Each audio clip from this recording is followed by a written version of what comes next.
in those experiences, what's disclosed is what they would describe as a direct encounter with that ground. And you've heard of non-duality, the collapse of the subject object dichotomy. What people kind of feel, this kind of a sense of consciousness which contains all permutations, which and the reason why it's considered transcendent, if you, okay, imagine for instance you think of a tree in your mind's eye.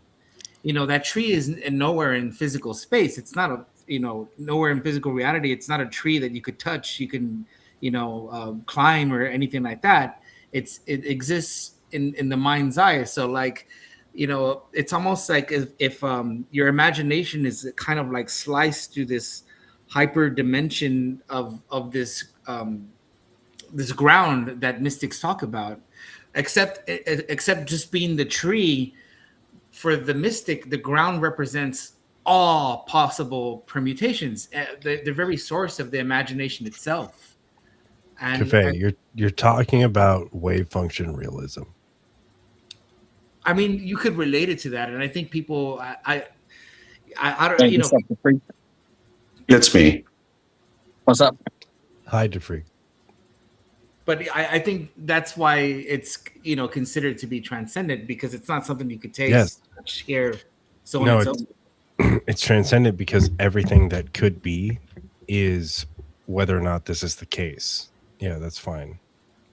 Things are grounded in the wave function. Things are grounded in whether or not they actualize from the wave function, whether or not the excitations from the wave function happen. That's what is the case.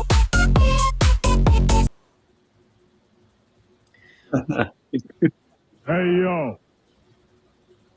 yo. Another, maybe you've read the Vedas, like, Brahman is another example of necessary being, or the ground of being.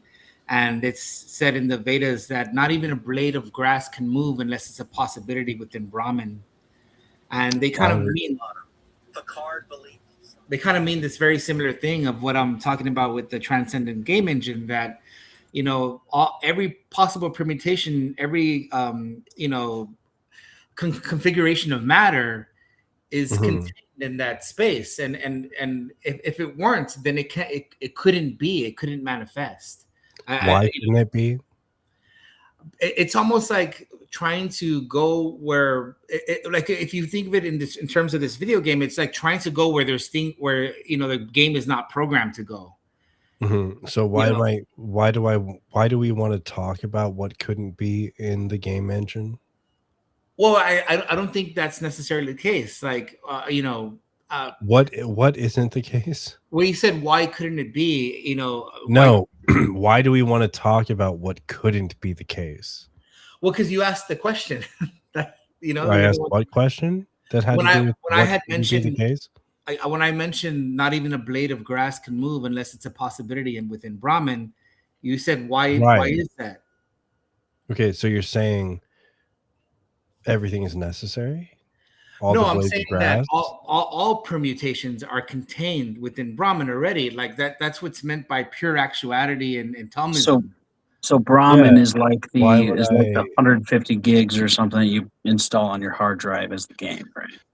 Or the Yoda bytes, if it's going to contain the multiverse of the universe, you know what I mean? Like, it wouldn't just be stored on 150 gigs. But the point is that, in a sense, everything is already there, and it's almost like everything's been done in a higher dimension.